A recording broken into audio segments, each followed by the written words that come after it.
Time now to bring you up to date with all of the business news. Stephen Carroll's with us this morning. Morning, Stephen. Starting off from Puerto Rico today, and it's scheduled to be defaulting at its biggest debt payment to date. That's right. The US territory says it won't pay the $422 million that it owes today. The island's governor says he chose paying for basic services over making the debt payment. Puerto Rico is struggling under more than $70 billion in debt, but is legally unable to declare bankruptcy. Rochelle Harrison-Pless has the details. It's racked up debts of $70 billion US, but Puerto Rico's coffers are empty, meaning it'll miss a major debt payment of $422 million due this Monday, a decision described by the island's governor as painful. I had to make a choice. I decided that essential services came first for the Puerto Rican people. The island's situation is unique as it is a US territory, not a state. It therefore can't file for bankruptcy and have access to US debt restructuring protection. And as Puerto Rico is not an independent country, it can't turn to the IMF for help either. On Sunday, the governor reiterated his plea to US Congress to authorize a bill to restructure Puerto Rico's debt. So far, it's been unable to agree on such a mechanism. We do not want a bailout, and we haven't been offered a bailout. We want a restructuring process that will cost nothing to the American taxpayers.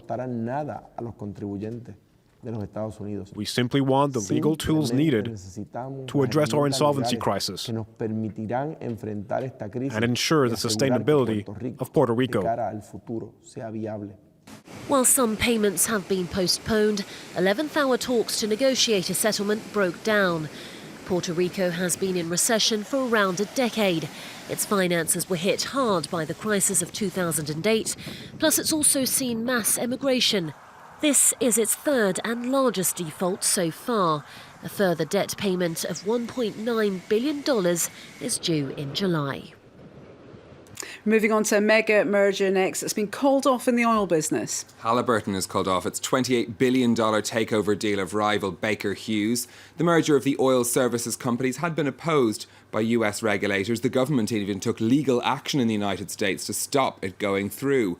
Attorney General Loretta Lynch said abandoning the deal was a victory for all Americans. Halliburton will now have to pay Baker Hughes $3.5 billion as a termination fee. Now, a new face in the cockpit at Air France next. Jean-Marc Janaillac has been named as the new chief executive of the Air France-KLM group. He's currently the boss of public transport operator Transdev. Now, he's replacing Alexandre de Juniac, who oversaw massive cost-cutting at the airline and its return to profit in 2015 after 4 years of losses. The new chief executive will be facing some turbulent times ahead, though. A dispute with pilots is looming over plans to increase their working hours. The main union at Air France has already rejected the changes.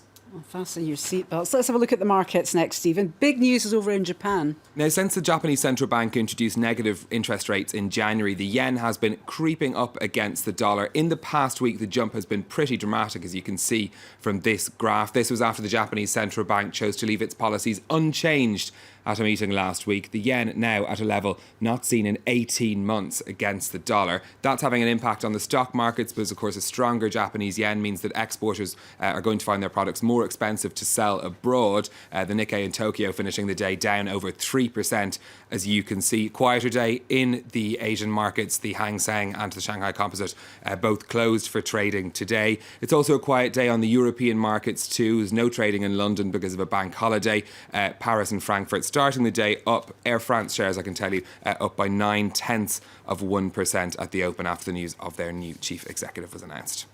And finally, from you, Stephen, Beyoncé's new album could create an unexpected sales boom. Yes, Beyoncé's new so-called visual album, Lemonade, was released just over a week ago. Retail experts are saying that it could, in fact, have an effect on the sale of the drink, lemonade.